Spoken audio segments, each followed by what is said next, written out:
Bonsoir à tous. Alors pour ce lundi de la mer du mois de juin, la Maison de la Mer a invité Thomas Rimaud, qui est chargé de mission à l'association Grand Littoral Atlantique, et Lorraine Mérillet, qui est ingénieure technologie halieutique à la station Ifremer à Lorient, pour nous parler de la pêche à la langoustine et puis des dispositifs qui peuvent permettre d'arriver à une pêche durable de ce crustacé. Et tout cela à travers une étude qu'ils ont réalisée en 2016. Donc je vous laisse les écouter et puis on part sur un temps d'échange à l'issue de leur présentation. Donc, bonjour à tous, merci d'être présents pour ce lundi de la mer. Du coup, avant de commencer, juste une petite présentation de la pêcherie langoustinière du golfe de Gascogne. Donc tout ça pour dire que c'est une pêcherie qui est très encadrée depuis pas mal d'années. Alors d'un point de vue au niveau européen, donc on a un quota sur la langoustine du golfe de Gascogne. On a des mesures techniques qui définissent les mailles du filet, la grandeur des mailles du filet, etc. pour pêcher la langoustine. Et il y a tout un tas de mesures qui visent à globalement limiter l'effort de pêche sur la langoustine. En plus de ces mesures européennes, on a aussi des mesures qui ont été prises au niveau français. Alors tout d'abord avec la mise en place d'une licence, une autorisation nationale de pêche, qui définit en premier lieu le nombre de navires qui peuvent exploiter la langoustine sur la grande vasière du golfe de Gascogne, qui définit aussi la taille des navires, une taille maximale des navires qui peuvent obtenir cette autorisation nationale de pêche. Au niveau français, il y a aussi une taille minimale de la langoustine qui est définie à 9 cm, donc qui est supérieure à la taille minimale définie au niveau européen de 7,5 cm. Et associé du coup à la licence, il y a aussi l'obligation pour les pêcheurs d'utiliser des dispositifs sélectifs. L'un pour le merlu depuis 2005, un panneau à macaré merlu placé dans le gorget qui permet d'améliorer l'échappement du merlu qui est pêché en même temps que la langoustine. Et au choix, l'utilisation de 4 dispositifs au choix pour améliorer la sélectivité sur la langoustine. Donc un cul en maillage de 80 mm, un panneau macaré en position ventrale, des grilles à barreaux ronds avec des espacements de 13 mm ou des cylindres à maille carrée. Donc voilà. L'ensemble de ces dispositifs sont présentés ici. Donc la petite photo, c'est un panneau macaré merlu, donc disposé en bleu là sur le schéma du gorget, et en vert, ce sont les autres dispositifs. Et il y a aussi des mesures qui peuvent être mises par les organisations de producteurs, notamment en ce moment, afin de préserver le quota sur l'ensemble de l'année. Il y a des limitations qui sont mises en place pour les navires, alors par jour ou par quinzaine, ça dépend des années et des organisations de producteurs, mais pour arriver à conserver le quota sur l'ensemble de l'année. Et depuis, j'ai rajouté en rouge ici un nouveau règlement européen mis en place avec la nouvelle PCP, qui est l'obligation de débarquement dont on a souvent entendu parler sous le nom de zéro rejet. Donc, Quesaco, l'obligation de débarquement. Donc, elle est inscrite dans la nouvelle PCP, donc qui est mise en place depuis 2014, et donc son article 15 introduit l'obligation de débarquement de toutes les espèces soumises à quota européen, avec une mise en œuvre progressive entre 2015 et 2019.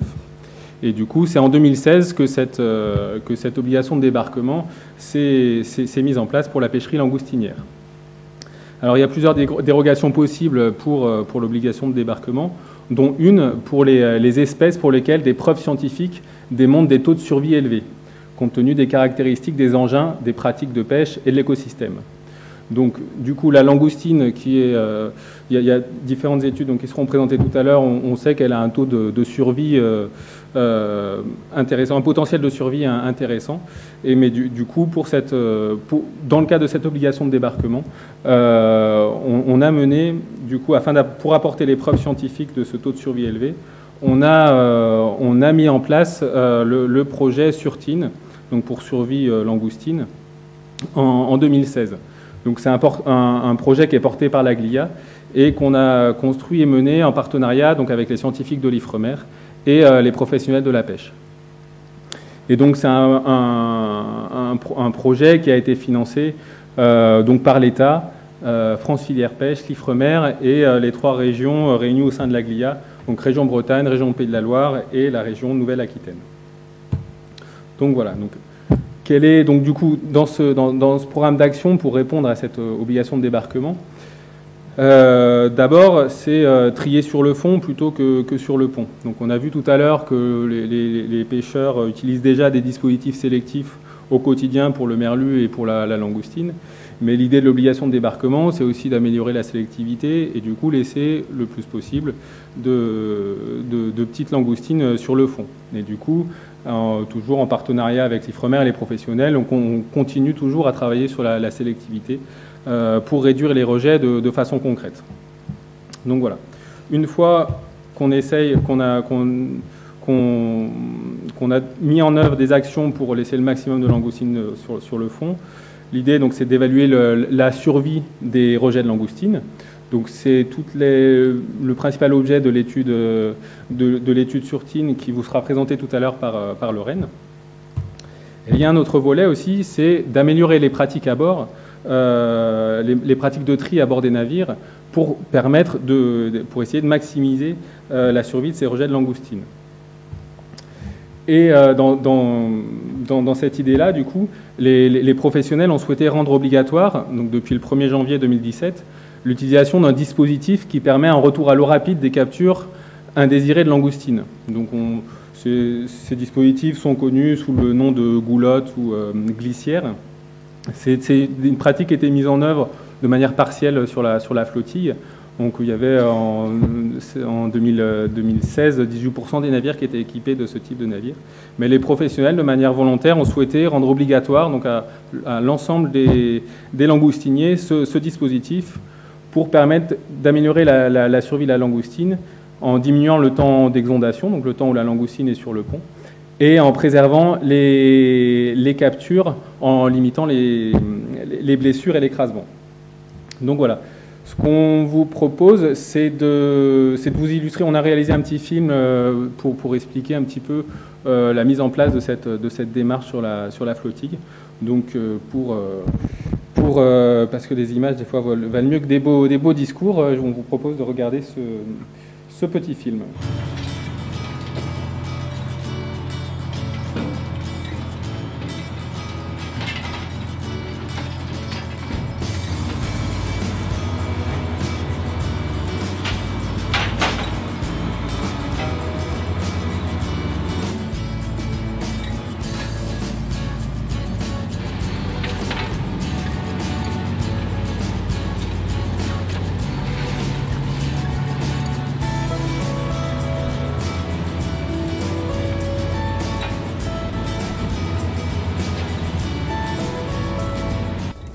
Alors on défait la planche.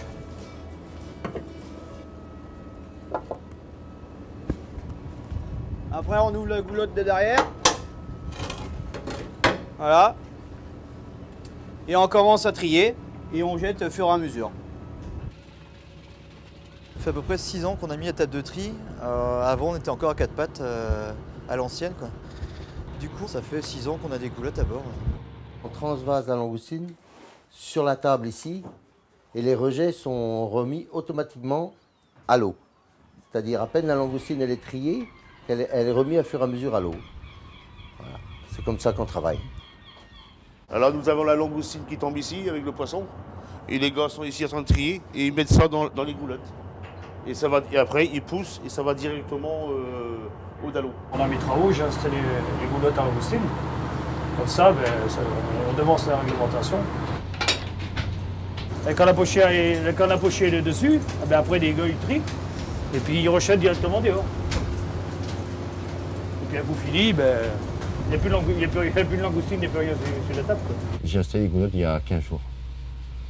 Et il n'y a pas photo. Avec la goulotte, c'est un gain de temps. On n'abîme pas les langoustines qui sont dites pas commerciales, qui vont directement à l'eau. Donc ils n'ont pas le temps de mourir sur le pont. L'avantage des goulottes, c'est que la langoustine ne reste plus sur le pont. Et puis les gars ne marchent plus dessus, quoi. Et ma foi c'est très pratique parce que du coup tous les juvéniles repartent à l'eau, on les écrase pas et puis voilà, c'est pratique pour nous parce que du coup le pont reste propre, donc il n'y a même pas de jet à passer. Et pour la ressource. Quoi. Quand on remonte les langoustines à la fin du coup de chalut, quand ils sont sur la table, elles sont vivantes. Donc le but de les ramener à terre et puis les laisser brûler, ça sert à rien, donc autant qu'on va les rejeter. Quoi. Ça a été une volonté des pêcheurs, mettre une glissière pour éviter de ramener les rejets à terre. Aujourd'hui, depuis le 1er janvier 2016, les chalutiers travaillant sur la langoustine dans le golfe de Gascogne sont soumis au rejet zéro. Et cette année, on a eu donc une exemption d'un an, pour qu'on puisse prouver encore, en travaillant encore sur le taux de survie de la langoustine. Donc du côté chalutier, je pense qu'il est important d'adapter des glissières pour prouver à la commission qu'on rejette rapidement les langoustines et ainsi pouvoir l'année prochaine encore avoir une exemption, sinon pérenniser le système d'exemption.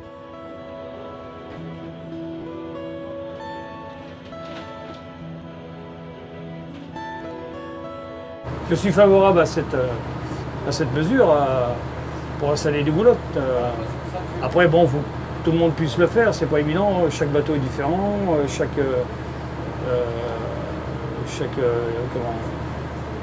chaque façon de faire à bord, la stabilité peut jouer sur un navire. Donc chaque cas, il faut s'adapter à chaque bateau.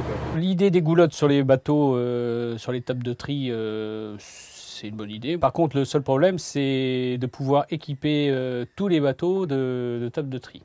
Le bateau a une très faible pontée. J'ai préféré faire les choses en bonne et due forme. Donc là, j'attends la réponse de l'architecte naval pour savoir éventuellement si je peux mettre une table. J'ai recommandé des goulottes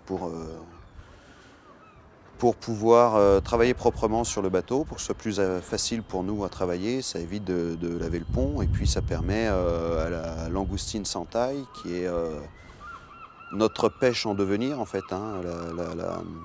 ce qu'on ciblera dans les prochaines années. Donc ça lui permet de survivre et de retourner vivante à son élément. La goulotte permet d'envoyer tout de suite à l'eau sans passer ni par le piétinement, et puis ça limite aussi le temps de présence sur le pont.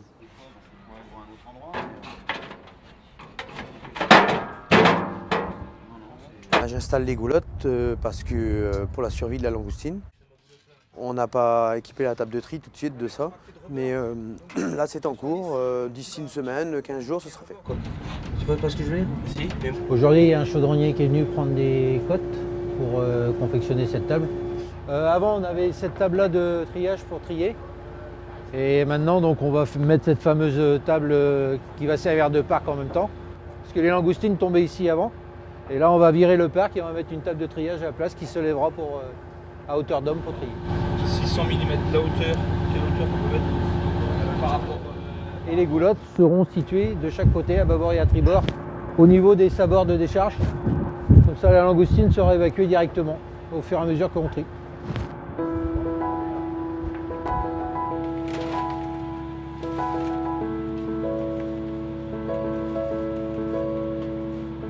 Je pense qu'on voit assez la transparence. Le métier a fait des gros efforts depuis des années. La sélectivité, les réglementations, les règles qu'on nous impose, on a su tout le temps s'adapter. Et on s'adapte encore. Je pense que là, on arrive à sauver un peu de langoustine. Déjà, on fait le tri dans le fond, avec les grilles à mailles carrées, très important, et les culs de 80. Mais alors, si on peut encore faire le maximum en triant la langoustine le plus vite possible et la rejeter à l'eau. Sur toute la sélectivité qui a été faite depuis le début des années 2000, sur toutes les modifications que font aujourd'hui les bateaux sur leur façon de travailler sur les tables de tri, sur les glissières.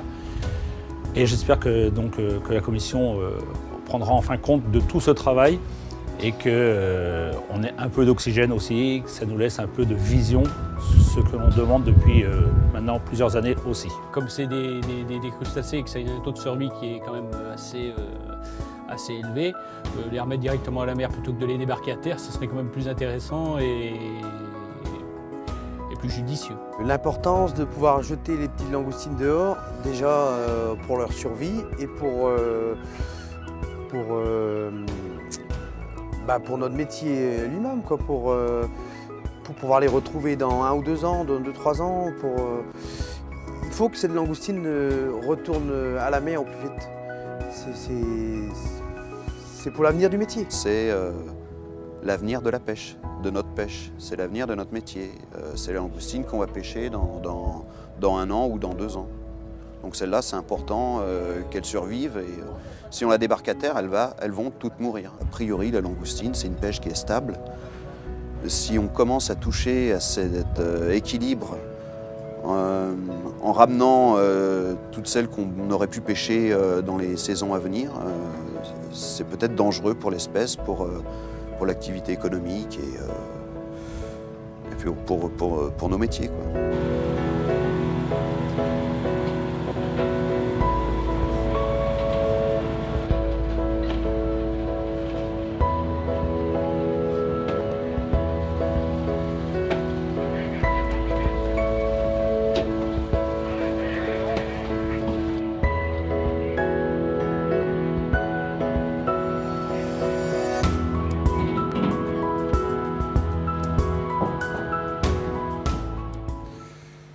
Voilà, donc ce petit film qui, je pense, illustre un petit peu ce que j'ai présenté et puis la mise en place du coup de ces nouvelles pratiques de tri à bord des langoustines.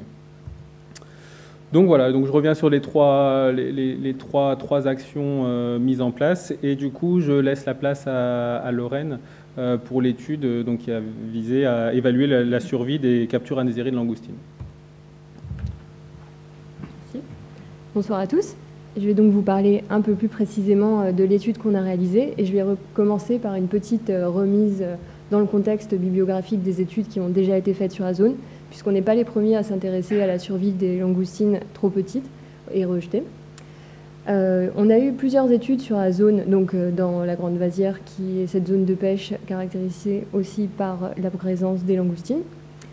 Il y a eu des études de Guéguen et Chariot, si le pointeur veut bien marcher. Oui, c'est bon. De Guéguen et Chariot dans les années 1975 et des études plus récentes dans les années 2010 qui ont mené une publication de Sonia Méo, qui est ingénieure à Lieuth ici et que je remplace pendant son congé maternité. Cette étude a été réalisée sur une durée de 3 jours, c'est-à-dire que pendant 3 jours, les langoustines ont été suivies pour évaluer leur taux de survie à la fin de cette période et donc avoir une meilleure idée de ce qui pourrait se passer lorsqu'on les remet à l'eau. Cette survie a été étudiée en plaçant les langoustines dans des tubes individuels, puisqu'elles ont souvent des comportements agressifs les unes envers les autres, et il s'agissait de diminuer, de ne pas provoquer plus de mortalité due aux interactions négatives entre ces langoustines. Et cependant, cette étude sur 3 jours n'a pas été jugée suffisamment longue, puisque le taux de survie peut encore diminuer au terme de ces 3 jours. C'est pour cela que, comme vous avez pu le voir dans la vidéo qui vous a été présentée, le CSTEP, le Conseil scientifique et technique et économique de la pêche, a dit que cette durée n'était pas suffisante pour obtenir un taux de survie fiable. Et qui dit taux de survie fiable dit exemption pérennisée. Donc, suite aux travaux de Sonia Méo qui ont été publiés en 2015, une première exemption d'1 an a été accordée par l'Union européenne en 2016, et cette exemption a par la suite été reconduite en 2017 avec les premiers résultats de survie. On a donc eu la nécessité, au terme de cette première étude par Sonia, de réaliser une étude sur une plus longue durée, afin de vérifier que les langoustines ne continuent pas de mourir après les 3 jours. Au niveau européen, nous ne sommes aussi pas les seuls à nous intéresser à la survie de la langoustine, puisque d'autres études, donc Valentinson et Nilsson sont chez les Suédois et Armstrong en Écosse, ont été réalisées, sur un protocole un petit peu différent, puisque la survie de la langoustine a été suivie sur beaucoup plus longtemps, 14 jours, et contrairement à ce qui avait été réalisé dans les études dans le golfe de Gascogne, les individus n'ont pas été replacés dans l'eau, puisque précédemment, ils avaient été placés dans les tubes qui étaient ensuite remis au fond pour les recréer leurs conditions naturelles. Cependant, cela pouvait générer plus de mortalité, du fait que chaque jour, les langoustines devaient être ramenées depuis le fond jusqu'à la surface, ce qui pouvait générer un traumatisme lié à la pression, un barotraumatisme, mais aussi cette manipulation pouvait être difficile de par des contraintes matérielles, donc liées à la météo ou à la nécessité d'avoir un bateau pour se rendre sur la zone. La nouvelle étude que nous avons réalisée a donc été basée, s'est donc inspirée de ce protocole mis en place par ces études étrangères et a donc été réalisée en vivier à terre pendant 14 jours. On s'est aussi basé sur les études dans d'autres pays et les études précédentes pour déterminer quelles étaient les variables qui pouvaient influencer sur la survie de la langoustine, puisque nous sommes aussi intéressés à caractériser leur survie en fonction des différentes variables environnementales que nous possédions. Donc tout d'abord, il a été rencontré plusieurs fois dans la bibliographie que la température de l'air pouvait influencer la survie, la saison, mais aussi la composition de la capture, c'est-à-dire plus ou moins de langoustines ou de poissons dans le cul du chalut, la taille des individus, la présence de blessures et le sexe. Plus particulièrement, ici, l'échantillonnage a été réalisé au cours de la saison de pêche de la langoustine, donc qui va du printemps à l'automne, au cours de 3 échantillonnages pour pouvoir être représentatif des différentes conditions rencontrées lors de cette saison de pêche. Donc plus précisément, dans l'étude sur Tine, les 2 protocoles de tri qui vous ont été présentés dans le petit film ont été testés. Un protocole standard, donc la remise à l'eau des langoustines à la fin du tri. Les langoustines sont toutes placées sur les tables et il arrive bien souvent que les pêcheurs les trient et jettent les individus non désirés à leurs pieds, ce qui peut être dommageable lorsqu'il y a un petit peu de mer puisque ça peut générer aussi de l'écrasement. Donc plus de blessures et un temps d'exondation, un temps passé sur le pont assez long dans cette pratique, contrairement à la goulotte où les individus peuvent être directement remis à l'eau au fur et à mesure du tri. Et ainsi, on diminue à la fois le temps passé hors de l'eau, mais aussi la potentialité d'être blessé pour les langoustines. Donc, dans cette étude, ce scénario a été modélisé par une remise en vivier à la fin du tri, donc à peu près aux alentours de 60 minutes dans tous les cas. Et ce scénario a été modélisé par une remise à l'eau toutes les 10 minutes. Donc, quand je dis remise à l'eau, en fait, ce n'est pas vraiment remise à l'eau, bien évidemment, c'est remise dans des caisses pour que les langoustines soient placées dans les viviers du bateau et qui sont ensuite ramenées à terre pour être placées dans les viviers à terre et étudiées pendant 14 jours. On a réalisé cet échantillonnage à 3 saisons, printemps, été, automne, tous pendant la saison de pêche de la langoustine. Donc l'échantillonnage a été réalisé relativement dans la même zone. Les points verts sont les échantillonnages du printemps, les points jaunes de l'été et les points rouges de l'automne. 2 types d'échantillonnage ont été réalisés pour prélever des individus dits contrôle et des individus dits test. Les individus dits contrôle, en fait, doivent servir à séparer la mortalité qui est induite par la capture, donc qui touche tous les individus, de la mortalité qui est induite par notre protocole de test, donc c'est-à-dire de maintenir les individus en vivier pendant 14 jours. Ces individus contrôle ont donc été prélevés au cours de traînes courtes, de traînes de chalut de inférieure ou égale à 1 heure, afin de ne pas trop les fatiguer, de ne pas trop les blesser, d'obtenir des individus en meilleure forme que ceux par les traînes habituelles. Ces individus ont ensuite été gardés en captivité jusqu'à stabilisation de leur taux de survie, afin d'être sûr qu'ils étaient indépendants, que leur état de santé était désormais indépendant de la capture qu'ils avaient subie. Et les individus vivants ont ensuite été placés dans des caisses qui ont été emmenés à bord des bateaux pour échantillonner les individus test, qui ont ensuite été gardés 14 jours en captivité afin d'étudier la stabilisation de leur taux de survie. La durée des traînes test a été fixée à 3 heures, ce qui est représentatif en fait des traînes réalisées par la pêcherie dans le golfe de Gascogne. Lors des différentes traînes, lors des différents échantillonnages, on a pu prélever approximativement le même nombre d'individus aux 3 saisons, avec un nombre de contrôles qui correspond à chaque fois approximativement à 10% de l'effectif total. Et au cours donc de cette étude, nous avons pu prélever 4 934 langoustines, ce qui est un nombre de langoustines parmi les plus hauts trouvés dans la littérature. Donc à chaque trait, le dispositif standard et le dispositif de tri par la goulotte ont été testés. Au printemps, on a réalisé, comme vous le voyez, 2 fois moins de tri, donc on a prélevé 2 fois plus de langoustines pour avoir le même nombre d'individus. Une petite illustration en image pour rendre ça plus concret. L'ensemble du protocole donc a été réalisé à bord de 2 chalutiers lorientais et donc tout le dispositif expérimental était sur le port de Lorient, dans les locaux de la SEM. film montre ce qu'on a fait concrètement, le protocole en image. Donc du coup, l'échantillonnage se passe en mer dans des conditions professionnelles. On a standardisé le temps de trait, un temps moyen standard de 3 heures.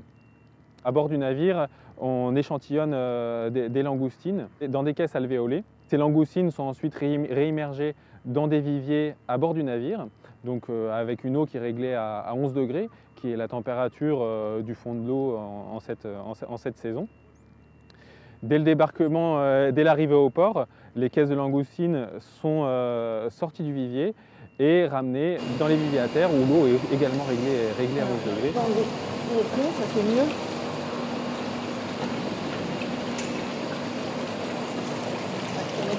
Ces expérimentations sont réalisées exclusivement sur la fraction rejetée de langoustines pêchées au chalut. Une fois que nos langoustines sont dans nos viviers à terre, donc on fait un suivi quotidien de leur état de vitalité. Donc on sort une caisse du vivier.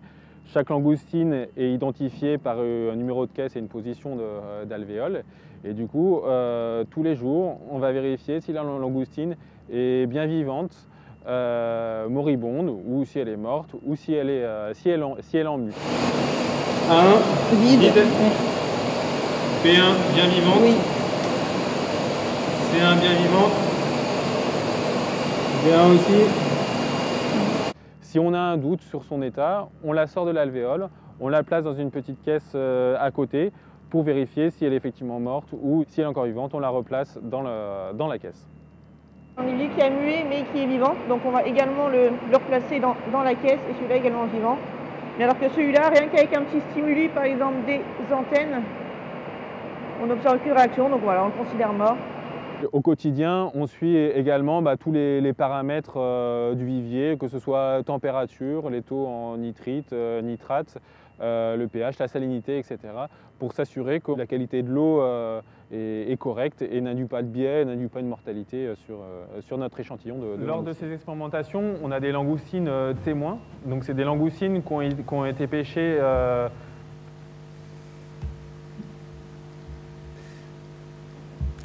et voilà, donc du coup, ça vous a illustré ce qu'on a fait donc, à chaque saison de pêche, donc pendant 14 jours, ce suivi de la vitalité des langoustines qu'on a réalisé. Et du coup, on a récolté plein de données sur ces près de 5000 langoustines.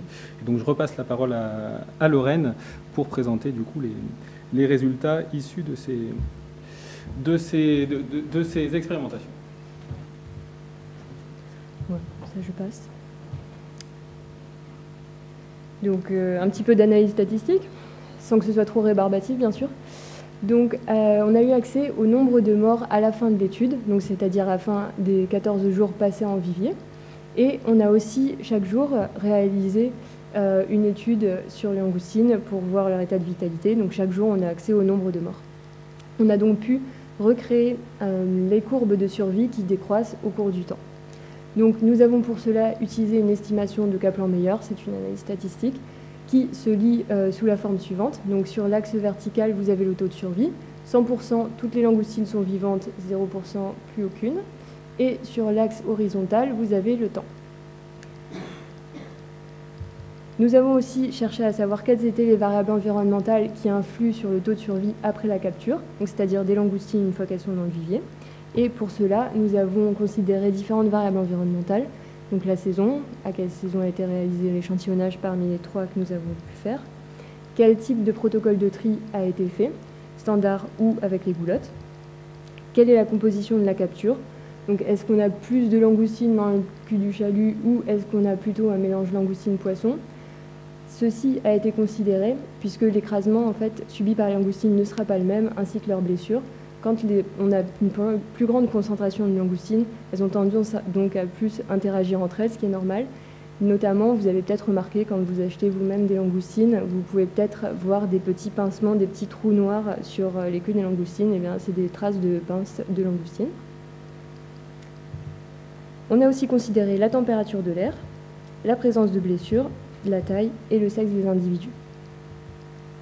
Les résultats.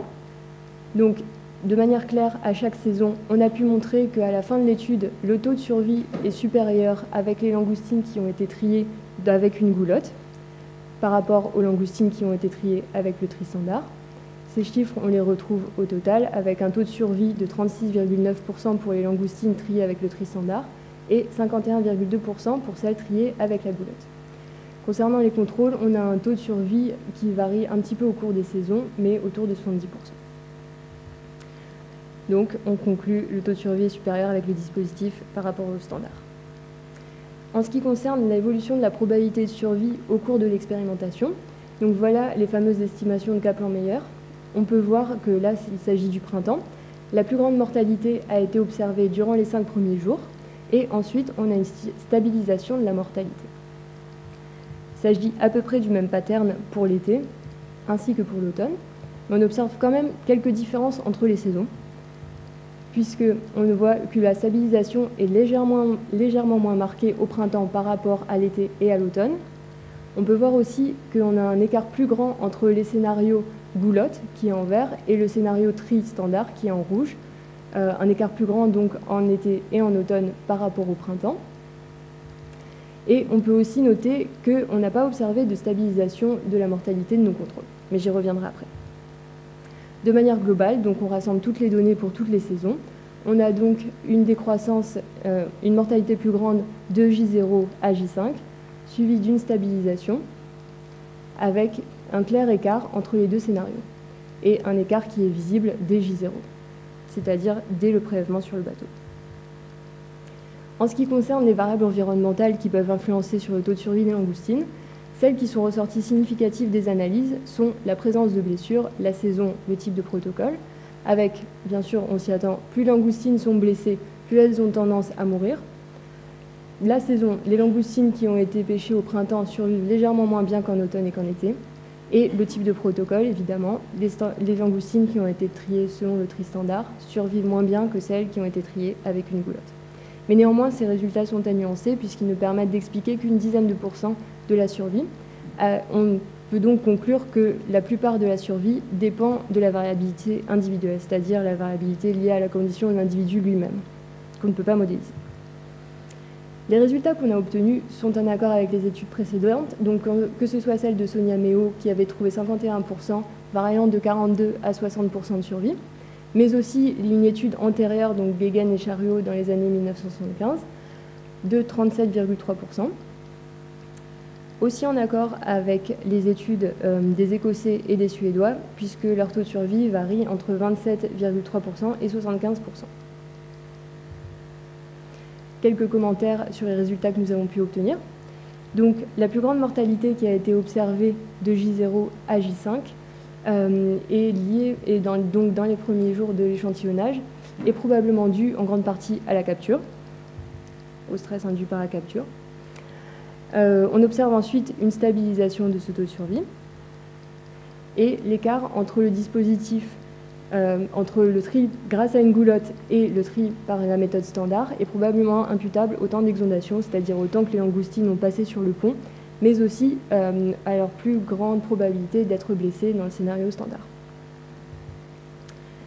Le modèle que nous avons réalisé permet d'expliquer qu'une faible partie de la variance, je vous l'ai dit, donc ça joue probablement surtout au niveau individuel, mais néanmoins, on peut quand même expliquer le fait que les variables temps d'exondation, donc le temps passé sur le pont, et blessures sont importantes, puisqu'elles sont probablement liées avec la perte d'hémolymphes. L'hémolymphe, c'est le sang des langoustines, mais aussi la déshydratation, donc liée au temps passé sur le pont, qui provoque une altération de leur système immunitaire.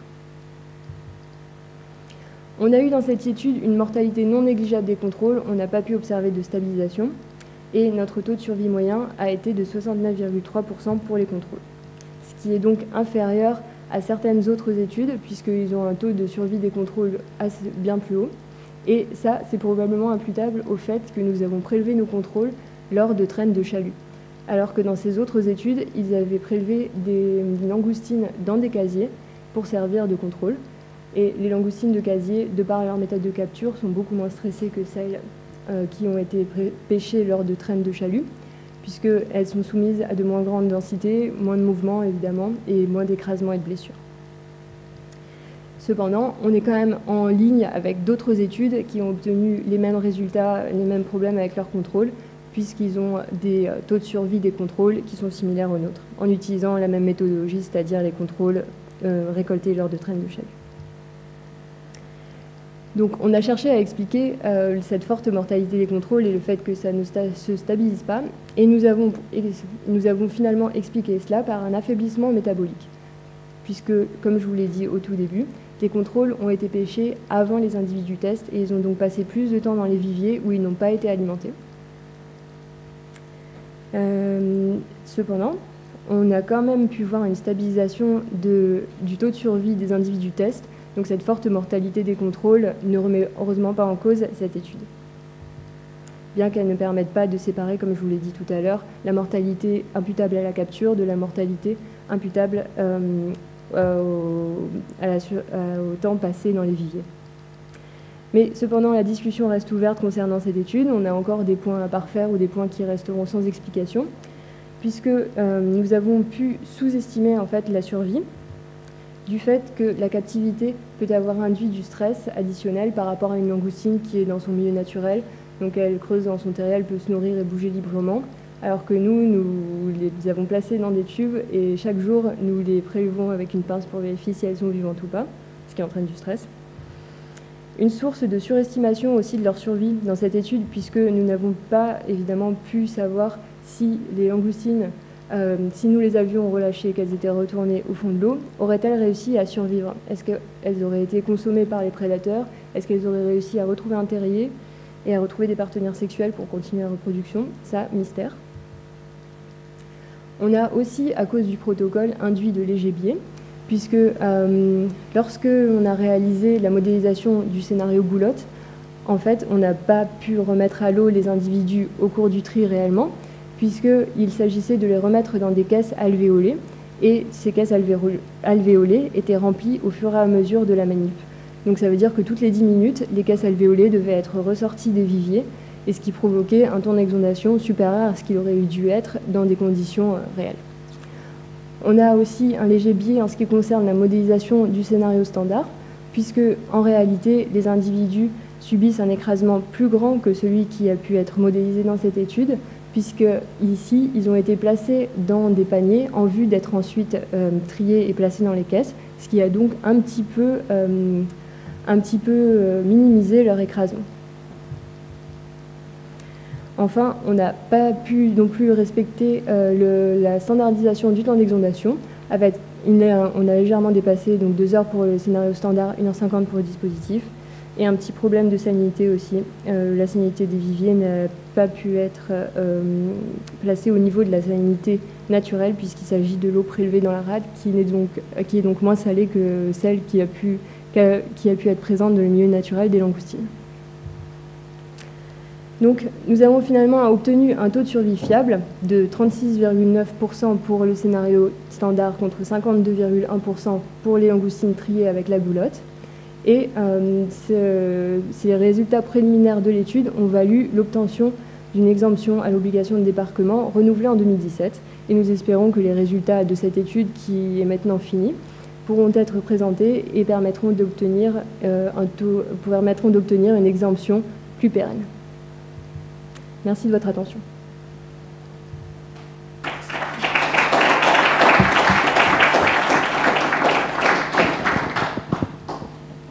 Si vous avez des questions. Merci. Je me tiens à disposition pour vous passer le micro pour que vous puissiez poser vos questions, s'il vous plaît.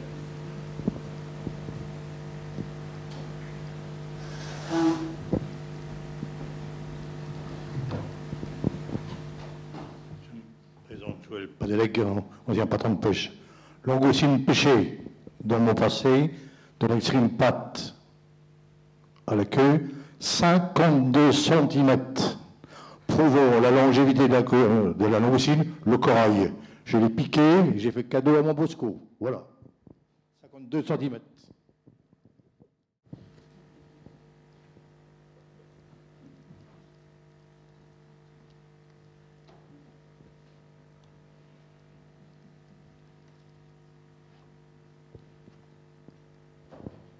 Bonsoir, Patrick Andreau, ancien marin pêcheur de langoustine ici.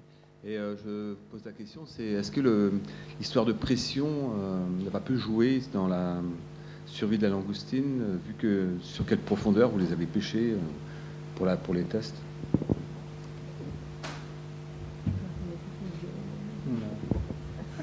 Juste du coup, ouais, on les a pêchés sur une profondeur moyenne, enfin, au sud de Belle-Île, là, donc on est entre 80 et 100 mètres. D'accord, ok. Donc forcément, elle a subi une fois la décompression, je dirais, de moins 100 mètres jusqu'à la surface du pont, mais comme enfin, toutes les langoustines rejetées ont ça, quoi, du coup. Après, c'est vrai que dans les viviers, on n'a pas resimulé la pression présente au fond de l'eau.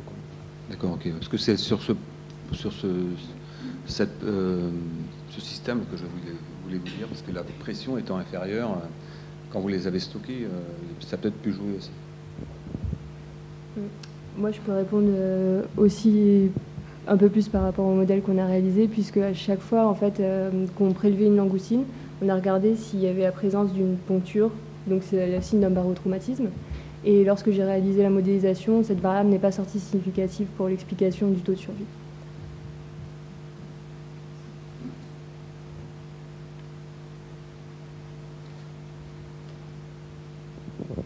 On va arriver dans un période, la langoustine va couper. Elle ne travaillera que le matin et le soir. C'est à vous, capitaine, de votre faire. Au mois d'août, elle ne travaille que le matin et le soir.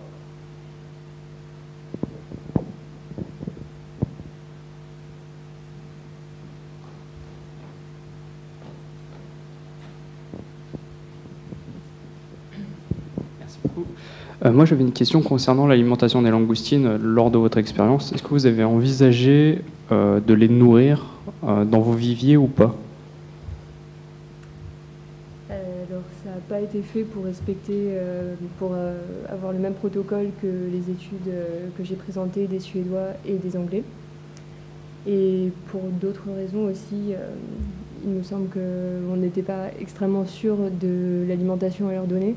Éviter d'induire une mortalité supplémentaire, éviter aussi de donner trop d'apport azoté, puisque nous avons réalisé l'expérience dans un vivier avec de l'eau recirculée.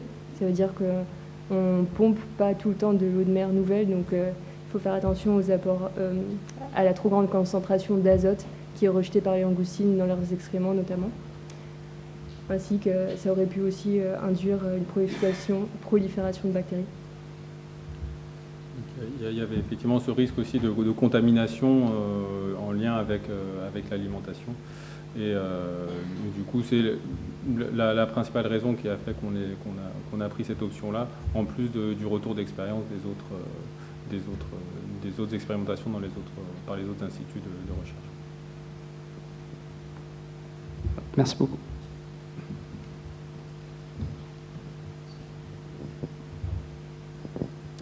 De quoi se nourrit la langoustine?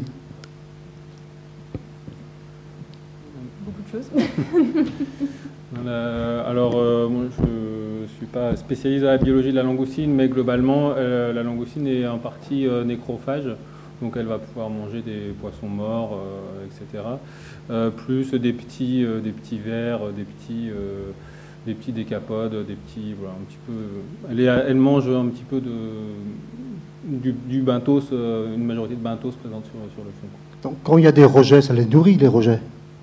Ouais. Et s'il n'y en a plus, il y en aura moins de langoustines ou elles seront plus petites ou... Ça fait partie effectivement des questions en lien avec l'obligation de débarquement, qui est qu'aujourd'hui les rejets, effectivement, ils sont intégrés dans l'écosystème, dans la chaîne alimentaire. Ils nourrissent d'abord les oiseaux, et puis après ils sont intégrés dans la chaîne alimentaire, ils sont consommés par certains poissons, par certains crustacés, etc. Et après, pour finir, en matière organique. Et du coup, c'est vrai qu'on connaît mal l'impact de l'arrêt des rejets sur l'écosystème et sur l'ensemble de ce système qui s'est mis en place depuis qu'il y a la pêche et depuis qu'il y a des rejets. Et la dernière question, avez-vous étudié des langoustines dans des zones où il n'y a pas de pêche? C'est-à-dire des zones où il n'y aurait pas de pêche, pour savoir si elles se développent beaucoup, comment elles sont, s'il y a beaucoup ou pas. Pas à ma connaissance non plus. Mais il faut quand même garder en tête que les langoustines ne vivent pas non plus que sur les rejets de la pêche et qu'elles étaient là avant que la pêche ait lieu et que ça reste quand même des prédateurs opportunistes en plus d'être des nécrophages. Donc oui, il y a sûrement des écosystèmes peu pêchés où les langoustines sont présentes aussi. Mais après, ce que rapportent beaucoup de pêcheurs, c'est que globalement sur des zones qui ne sont pas chalutées, les fonds vont devenir plus solides, enfin, il y a du benthos qui va pousser, etc. Et que du coup, quand ils reviennent plusieurs années après, ils observent moins de langoustines, quoi. Merci.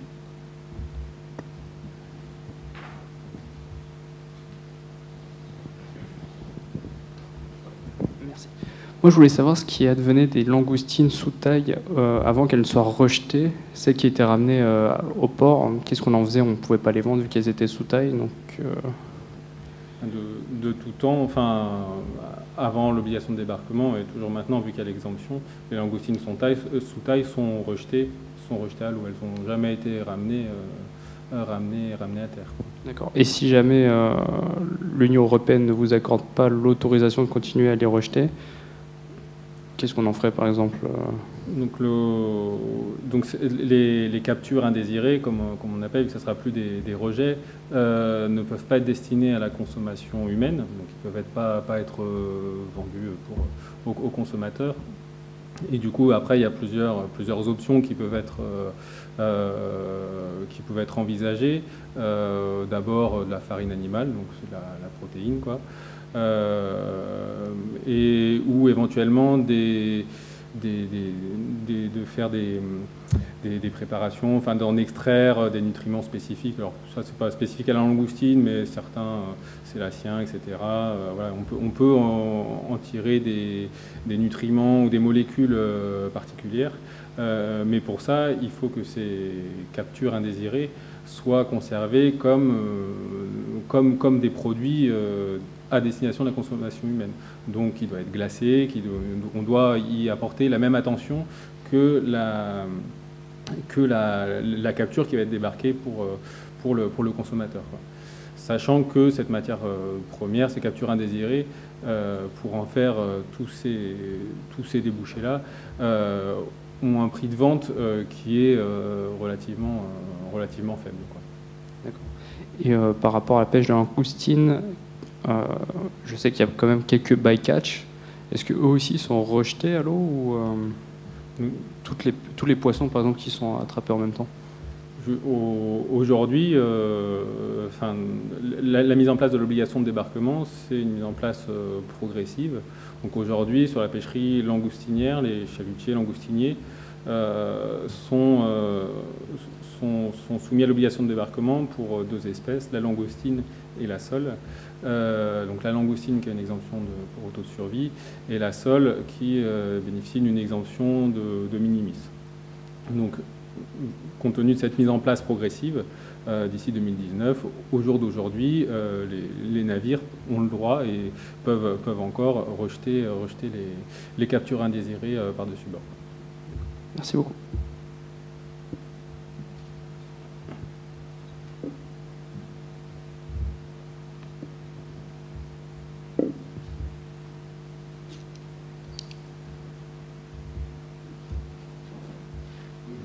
Demain matin à 5h30. Il faut que votre chalut soit toujours sur le fond. Le retour à 11h. Quel coup de chalut? C'est vous capitaine, le flair. Ça veut dire, hein? Ça c'est sûr. Hein.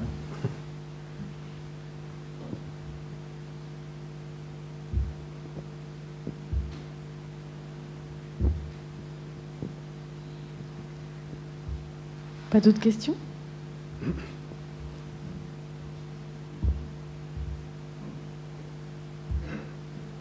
Par rapport à l'écrasement des... Merci, bonsoir. Par rapport à l'écrasement des langoustines dans les chaluts, dans les culs de chalut, j'avais cru comprendre que les poissons, eux, ils nageaient dans le sens du chalut, dans le sens du chalut. Est-ce que les langoustines, pareil, elles se déplacent dans le sens du chalut, ou est-ce qu'elles sont vraiment reléguées au fond du cul du chalut et sont comme un ramasse-miettes, quoi, je vais dire, ou est-ce qu'elles se déplacent avec le sens du chalut? Voilà. On n'a pas beaucoup d'images de langoustines dans le chalut parce que la langoustine se pêche sur la grande vasière. Qui dit grande vasière dit vase.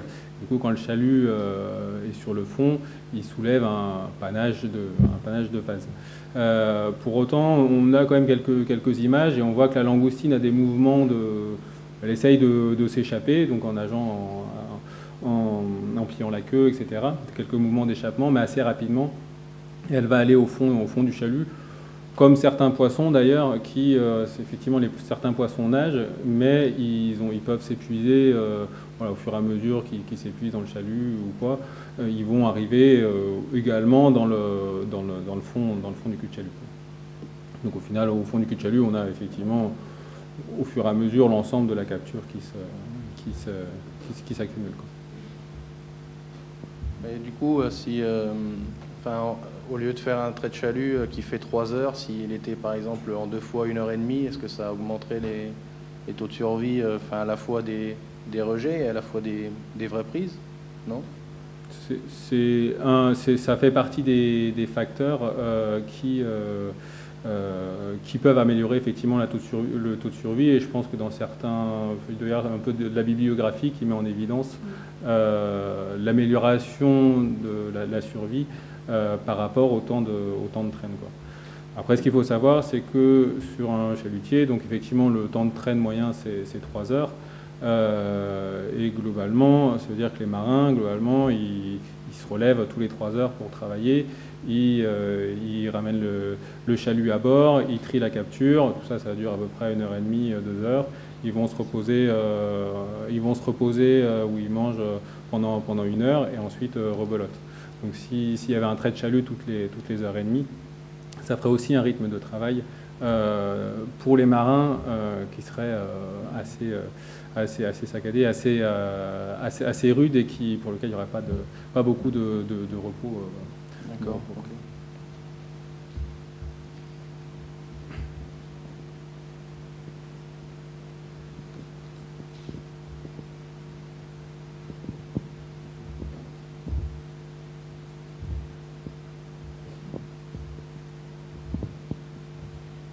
Je vais en poser une. Est-ce que vous pouvez nous dire combien de bateaux maintenant sont équipés? Quel pourcentage pour les goulottes? Vous avez parlé de 18% quand vous avez commencé, mais est-ce que vous avez déjà le... Alors, 18%, là, c'est 18%, c'est ceux qui étaient équipés avant la mise en place de l'obligation. Donc globalement, l'arrêté ministériel qui rend obligatoire ce dispositif a été publié en mai-juin de l'année dernière. Donc ça, c'était en mars, on avait 18%. Et au jour d'aujourd'hui, tout pêcheur qui doit pêcher la langoustine, qui va pêcher la langoustine, doit en être équipé. Donc je n'ai pas connaissance de recensement du nombre de navires équipés, mais en tout cas c'est obligatoire, donc tous les navires doivent être équipés. Et moi j'ai vu beaucoup de navires en tout cas qui se sont équipés, quoi, sur l'ensemble des ports concernés, quoi.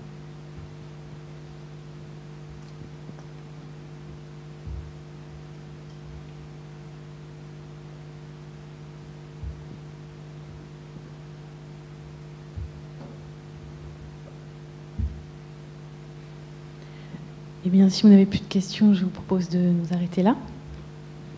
Merci à Lorraine et à Thomas d'être venus ici, même s'il n'y a pas beaucoup de chemin à faire, mais en tout cas, merci pour cette intervention. Je vous souhaite une bonne soirée, et puis on se retrouve au mois de septembre pour le prochain programme des Lundis la mer qui reprendra le 11 ou le 18 septembre. Bon été.